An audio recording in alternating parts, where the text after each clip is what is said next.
नाज़रीन, यमन की जानब से F-35, इसराइल का जो F-35 है, जो इस वक्त अमेरिका का सबसे जदीद तरीन फाइटर त्यारा है, इसको निशाना बनाने की इतलात जो वो सामने आ रही हैं। अगर यमन ने एक भी जो इसराइली F-35 है उसको गिराने में यमन कामयाब हो गया, तो फिर आप यूं समझिए कि ये पूरे रीजनल डायनामिक्स के अंदर एक बहुत बड़ा वाकया होगा। ईरान ने F-35 गिराए थे, जिसकी तस्दीक इसराइल और अमेरिका ने नहीं की। उसकी वजह यह है कि ये उनके सबसे जदीद तरीन जेट्स है। अगर ये साबित हो जाता है कि ये गिर गए हैं तो बहुत ज्यादा जो वजीमत होने वाली थी, लेकिन वो तो ईरान था। अब ये यमन है, अगर यमन के हाथों भी इनका F-35 मारा जा चुका है तो फिर इससे बड़ी ह्यूमिलिएशन जब इनके लिए हो नहीं सकती। और इनकी जो ताकत ऑन ग्राउंड अगर आप देखें तो हमास और हिजबुल्लाह के हाथों ये शिकस्त खा चुके हैं। अभी तक इनका जो एडवांटेज है वो एयरफोर्स का एडवांटेज है। तो अगर उस ओवर हाइप्ड एयरफोर्स को यमन ने निशाना बना दिया तो फिर, और ये मैं बताऊं, ये जो कतर में इनके जहाज आए हैं, अगर कतर के साथ धोखा ना होता और उनकी एयरफोर्स और उनके एयर डिफेंस को पैरालाइज ना किया जाता तो ये इजरायली जहाज है वो वहां से भी बच के वापस नहीं जा सकते थे। सिर्फ वहां पर मसला ये हुआ कि उनकी एयरफोर्स और उनका एयर डिफेंस जो है उसको पैरालाइज कर दिया अमेरिका ने, और वो आसानी से आए और हमला करके वैसे ही वापस चले गए, जैसे वो गजा में आते हैं और हमला करके जो वापस चले जाते हैं। बिल्कुल वही सूरत हाल वहां पर हुई। तो ये इतना आसान नहीं है। इनकी ओवर हाइप्ड जो एयरफोर्स है उसका भी भुरकस जो है वो पूरी तरह से निकल जाएगा। यमन में रैपिड स्पीड ऑफ प्रोडक्शन जो है वो भी साथ साथ की जा रही है। अली लहरजानी जो कि अहम तरीन शख्सियत है इस वक्त ईरान की, अली लहरजानी जो है वो बेरूत जा रहे हैं। अगले 24-48 घंटों के अंदर जब वो बेरूत के अंदर मौजूद होंगे, और हिजबुल्लाह के हवाले से, कमिंग वॉर्स के हवाले से अहम तरीन ये मीटिंग्स वहां पर होने जा रही हैं। और ईरान ने कहा है कि वो किसी भी सिनेरियो से निपटने के लिए पूरी तरह से तैयार है। और रिपोर्ट्स के मुताबिक रशिया जो है वो चाइना की हेल्प कर रहा है टू इन्वेड ताइवान। इस तरह की रिपोर्ट्स जब आ रही हैं। वहां पर पोलैंड ने कहा है कि बेलारूस के अंदर उनके जो सिटीजन हैं वो फौरी तौर पर बेलारूस को जब खाली कर दें, तो वो कशीदगी वहां पर बढ़ती चली जा रही है। ये तमाम हेडलाइंस जब आपके सामने रखेंगे। एक गजा से जो एक बड़ी खबर मैं आपके सामने शेयर कर दूं। देखिए, मॉडर्न टाइम के अंदर इससे बड़े जुल्म और बेदर्दी और बेरहमी की कोई इंतहा नहीं हो सकती। इस तरह बेदर्दी से कीड़े मकोड़ों की तरह फलस्तीनियों को मारना, इस जंग में सबसे ज्यादा बच्चे जब मारे जा चुके हैं, इतनी बेदर्दी से लोगों को मारना। और फिर आप ये जेस्चर देखिए, यानी पहले तो उनको बचाने के लिए कोई नहीं आया और बड़ी बेरहमी से और पूरी इंपेनिटी से और पूरी आजादी से इजराइल ने जो है उनको मारा। और रीजन में किसी की कोई जरा सी भी जुर्रत नहीं हुई कि वो इजराइल का रास्ता जब रोक सके, और ये बिल्कुल खामोशी के साथ बैठे रहे। और मुजरमाना ये खामोशी थी, ठीक है ना, कि इंसानी तारीख में बहुत सारे मजालिम ढाए गए हैं। बहुत सारी ऐसे जो है वो जालिम शख्सियात आई हैं जिन्होंने पूरी इंसानियत को जो है वो शर्मिंदा कर दिया और पूरी इंसानियत पर ऐसे जुल्म ढाए कि आज भी अगर उनकी कहानियां सुनाई जाए तो रूह कांप उठे। तो लेकिन ये मॉडर्न हिस्ट्री का ये सबसे बड़ा जालिम है ये नेतन्याहू। तो इसका मतलब एक ये भी है कि अभी तक फलस्तीनियों की विल टूटी नहीं है, वो इस लैंड को छोड़ने के लिए तैयार नहीं है, वो इजराइल के सामने अभी भी हारे नहीं, उनकी विल नहीं टूटी है। तो अब ये उनको मजीद जब धमकियां लगा रहा है और उनको ये कहना चाह रहा है कि तुम्हें बचाने के लिए कोई भी नहीं आएगा, तुम जो मर्जी रेजिस्ट करते रहो। तो ये बहुत ही अफसोसनाक बात है और मिडिल ईस्ट के हुक्मरानों को थोड़ा सा लिहाज जो वो कर लेना चाहिए। इसके साथ जो है वो बगराम एयरबेस के ऊपर जब वो मीटिंग हुई है तालिबान कमांडर्स की, और उन्होंने कहा है किसी सूरत बगराम एयरबेस हम नहीं देंगे, और अमेरिका ने कोई हरकत की तो हम अमेरिका के साथ दोबारा लड़ेंगे। Taliban leader held top officials meeting on Bagram airbase. उन्होंने सिंबॉलिकली उस बेस के ऊपर जाकर जब मीटिंग की है। एक्सक्लूसिव, ये सऊदी अरेबिया का मीडिया लिख रहा है। तालिबान से Afghanistan will never hand over Bagram despite Trump threats. कोई सूरत नहीं है कि हम बगराम एयरबेस है वो ट्रंप के हवाले कर दें, अमेरिका के हवाले कर दें। अगर अमेरिका ने ताकत इस्तेमाल की तो हम फिर दोबारा से अमेरिका के साथ जंग करेंगे। ये तालिबान कर दे जब सामने आ रहा है। अच्छा, इसी के साथ जनाब अली, यमन के ताजा तरीन हमले में फिर यह इंकशाफ हुआ है कि यमन ने जो एडवांस मिसाइल्स हैं, जो मल्टी वॉर हेड मिसाइल्स हैं, वो एक बार फिर इजराइल के ऊपर इस्तेमाल कर दिए हैं। Verification is underway of the hypothesis that the war head of the Yemeni missiles disintegrated into several explosive parts. Yemeni missile जो है वो कई टुकड़ों में तकसीम हो गया, मल्टी वॉर हेड्स के अंदर तकसीम हो गया, और इस तरह के मिसाइल को रोकने के लिए कोई एयर डिफेंस दुनिया में मौजूद नहीं है कि जो आगे से इतने हिस्सों में तकसीम हो जाता है। क्योंकि जो इंटरसेप्टर मिसाइल आ रहा होता है वो तो सिर्फ एक पार्ट से जाकर टकराता है ना, तो अगर वो कई पार्ट्स में तकसीम हो जाए तो फिर उसको रोका नहीं जा सकता। दुनिया का कोई एयर डिफेंस को नहीं रोक सकता। तो ये दुनिया में बहुत कम ममालिक है जिनके पास ये टेक्नोलॉजी है। तो यमन के पास अगर ये टेक्नोलॉजी है, इससे पहले भी उन्होंने ये इस्तेमाल किया, आज फिर ये इस्तेमाल किया। बड़ी महंगी और बड़ी सोफिस्टिकेटेड टेक्नोलॉजी है। इजरायली चैनल जो 14 है उसने रिपोर्ट जारी की है, अभी जो ताजा तरीन इजराइल ने हमला किया यमन पर, जो अग्रेशन किया, 20 जंगी जहाज भेजे, उसमें बहुत करीब था Yemeni air defence, Yemeni surface to air missiles के वो इजरायली F-35 को गिराने जा रहे थे। The Ansarullah possess advance air defence Ansarullah के पास आ गया है, who almost hit an Israeli F-35 jets over Yemen, जो बिल्कुल इसके करीब था कि वो F-35 को गिराने वाला था। बिल्कुल बड़ी मुश्किल के साथ इजरायली F-35 जब वो बचा है। During the Israeli attack advance air defence missile जो हैं वो लॉन्च हुए इजरायली जंगी हथियारों के ऊपर, और some of which posed a threat, कि वो इतने एडवांस थे, इतने करीब आ गए कि वो जंगी हथियारों को जब वो गिराने जा रहे थे। तो देखिए, अगर एक भी ऐसा वाकया हो गया, यानी हम देख सकते हैं कि यमन का जो एयर डिफेंस है वो एडवांस से एडवांस हो रहा है, वो करीब से करीब पहुंच रहा है इनके जहाजों को गिराने के। इसका मतलब अगर वो F-35 को यूं चैलेंज कर रहा है, तो फिर बाकी जो है F-16 आगे पीछे, उनको तो फिर वो गिराने की सलाहियत रखता है। तो F-35 अगर एक भी गिर गया, इससे बड़ी ह्यूमिलिएशन इजराइल और अमेरिका की हो नहीं सकती, और ये बहुत ज्यादा इजरायली ताकत को एक्सपोज करेगा। अगर यमनी गिरा सकते हैं, तो फिर चाइना का एयर डिफेंस जो सिनाई में नस्ब है, इसका मतलब वो तो कंफर्म गिरा देगा ना इजरायली जंगी हथियारों को। तो टर्की गिराने की सलाहियत रखता है, ईरान ने गिराकर दिखाए हैं, मिस्र गिरा सकता है, जो चाइना का एयर डिफेंस उनके पास चला गया है, और कतर के पास अच्छा एयर डिफेंस है, उनकी अच्छी एयरफोर्स है। अगर ये बिट्रेल ना होता, इसका ये एक एस्टिमेट है कि वो भी इनके हथियारों को गिराने की सलाहियत रखते हैं। और सऊदी अरेबिया को तो भूल जाना, मतलब सऊदी अरेबिया की तरफ ये कभी भूल कर भी उधर रुख करने वाला नहीं है, और वैसे भी जो अब मुआहिदा हो गया है, तो इधर तो ये आने वाला नहीं है। तो इसके बाद हम कहां गिरेंगे? गजा में और लेबनान में और शाम में।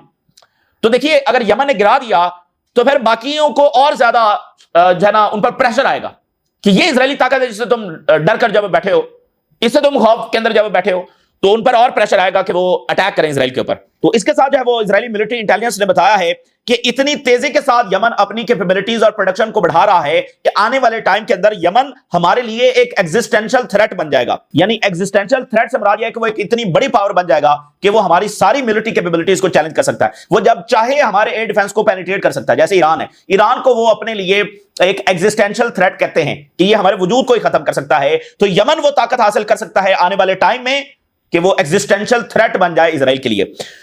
तो ये इंपॉर्टेंट बात है। अच्छा, अली लैरिजानी जो है वो संडे को बेरूत में होंगे, और अली लैरिजानी पहले बेरूत गए, उसके बाद 2-3 हफ्तों के बाद उन्होंने सऊदी अरेबिया का दौरा किया। अब सऊदी अरेबिया के बाद फिर वो जब बेरूत जा रहे हैं, क्योंकि लेबनीज गवर्नमेंट इस बात पर तुली हुई है कि वो हिजबुल्लाह को डिसार्म करेगी। और कल हिजबुल्लाह ने जो हसन नसरुल्लाह की फोटो है वो बेरूत की रॉक के ऊपर जब वो लहरा दी और मैसेज दिया कि किसी सूरत हम ये डिसार्म होने वाले नहीं है। तो लेबनीज गवर्नमेंट इस बात पर तुली हुई है कि हम इनको डिसार्म करेंगे। ईरान ने कहा है कि हिजबुल्लाह को हम एक रीजनल एसेट के तौर पर देखते हैं, ये पूरे रीजन के दिफा के लिए हिजबुल्लाह का वजूद जरूरी है। इसको हम सिर्फ लेबनान के हवाले से तो देखते ही नहीं है, तो ये पूरे रीजन के लिए हिजबुल्लाह जरूरी है। तो ईरान एक फिर कैटेगोरिकली दो टोक मैसेज जब देने जा रहा है कि ये सवाल ही पैदा नहीं होता और लेबनीज गवर्नमेंट अपने इस मुतालबे से जो कि अमेरिका ने डाला हुआ है उससे पीछे हट जाए। ये भी पॉसिबिलिटी है कि सऊदी अरेबिया में हिजबुल्लाह के हवाले से कोई डिस्कशन हुई हो तो वो भी तबादला ख्याल किया जाए, लेकिन ये बड़ा गैर मामूली दौरा है, क्योंकि बहुत ही गैर मामूली शख्सियत जो खुलकर हिजबुल्लाह की सपोर्ट करती है, रेजिस्टेंस की सपोर्ट करती है, वो बेरूत जब जा रही है। अच्छा, इसी दरमियान ताजा तरीन रिपोर्ट सामने आई है और सैटेलाइट इमेजेस जब जारी हुई हैं, जिसके मुताबिक ईरान ने जो अपनी न्यूक्लियर फैसिलिटीज हैं उनमें जो कंस्ट्रक्शन है उसको एक्सेलरेट कर दिया है। न्यूक्लियर कंप्लेक्स खासकर जो फर्दो है नतांज के करीब, वहां पर बहुत ज्यादा कंस्ट्रक्शन की जा रही है और ये बहुत ज्यादा अंडरग्राउंड ये फैसिलिटी है, इस पर बहुत ज्यादा बॉम्बिंग हुई थी और इसको इक्विप्ड किया जा रहा है। रीइंफोर्स्ड टनल्स, नई टनल्स वहां पर बनाई जा रही हैं। सिक्योरिटी डिफेंस सिस्टम जब वहां पर लगाया जा रहा है to protect against any future attacks. Iran में रशिया जो है वो मजीद न्यूक्लियर प्लांट्स लगा रहा है और ये जो फैसिलिटीज हैं जिसको अमेरिका और इजराइल ने दावा किया कि हमने डिस्ट्रॉय कर दिया है, वो वहां पर मजीद काम जब जारी रखे हुए हैं। ईरान के सदर की बोलीविया के जो सदर हैं उनके साथ साइड लाइन पर मुलाकात हुई और ईरान ने कहा है, ईरान के सदर ने, कि we are fully prepared for any scenario. और बोलीविया के प्रेसिडेंट ने कहा कि यूएस और इजराइल दोनों जेनोसाइड कर रहे हैं। ये न्यूयॉर्क में मुलाकात हुई, यूएस और इजराइल जो है वो गजा के अंदर जेनोसाइड कर रहे हैं। एक मुलाकात के दरमियान ईरान के सदर ने बड़ी दिलचस्प बात की और वो सुनने से ताल्लुक रखती है और इस बात को जानने से ताल्लुक रखती है कि आगे जंगें जब रुकेंगी नहीं, सीज फायर नहीं होगा। उन्होंने एक किताब का हवाला दिया। उन्होंने कहा कि जब मैं यंग था तो मैंने किताब पढ़ी एंडलेस वॉर्स, और उसका लुबे लुबाब ये था, उसकी इंटरप्रिटेशन ये थी कि अमेरिका कभी अपनी जंगें नहीं रोकेगा, क्योंकि अमेरिका की नजर जो है वो दुनिया के मुख्तलिफ ममालिक के वसाइल के ऊपर है और वो उन वसाइल को नहीं छोड़ेगा। उन वसाइल के लिए वो उन मुल्कों में जाएगा और जंगें करेगा। यानी अमेरिका अपनी इस अप्रोच से पीछे हटने वाला नहीं है कि वो हर मुल्क के वसाइल को अपना समझता है, रिसोर्सेज को, ऑयल, गोल्ड, बाकी मिनरल्स, ये वो। तो अमेरिका कभी अपनी अप्रोच नहीं छोड़ेगा, इसलिए जंगें कभी नहीं रुकेंगी। तो उन्होंने कहा कि यही चीज है कि मैंने यंग टाइम में ये किताब पढ़ी थी और आज तक वही बातें जब सच साबित हो रही हैं और आगे भी हमें यही लग रहा है कि यहां पर अमेरिका जब तक हेजिमोनिक है दुनिया में अमन नहीं हो सकता है। द ईरानियन प्रेसिडेंट जो है उन्होंने एंटी वॉर एक्टिविस्ट के सामने ये कहा न्यूयॉर्क के अंदर कि America's war will never end, कभी अमेरिका की जंगें खत्म नहीं होंगी। America will never stop waging wars because the resources and interest that exist in country are such that America will never give them up. जिसकी सबसे बड़ी मिसाल इस वक्त हम वेनेजुएला में देख रहे हैं। वेनेजुएला में दुनिया के सबसे बड़े ऑयल के जखार हैं, उसके बाद गोल्ड के बहुत बड़े जखार हैं, तो इसलिए उनकी वेनेजुएला के ऊपर नजर है। और जब कोई जवाब नहीं बना तो इतना भोंडा जवाब तो अमेरिका ने कभी भी नहीं बनाया। अच्छा, वो मिलिट्री के हवाले से जवाब बनाते रहे कि इसके पास ये बायोलॉजिकल वेपन्स हैं, इसके पास वेपन ऑफ मैस डिस्ट्रक्शन है, ये फलाना न्यूक्लियर बना रहा है इसलिए ये खतरा है। इतना भोंडा जवाब तो कभी अमेरिका ने नहीं बनाया। यानी ड्रग्स का जवाब बनाकर वो वेनेजुएला के ऊपर हमलावर हो गए हैं। और वजह क्या है? चूंकि वहां पर ऑयल है और वहां पर गोल्ड है। और यूक्रेन की जंग भी इन्होंने इसलिए छेड़ी थी क्योंकि वहां पर $26 ट्रिलियन के मिनरल्स हैं।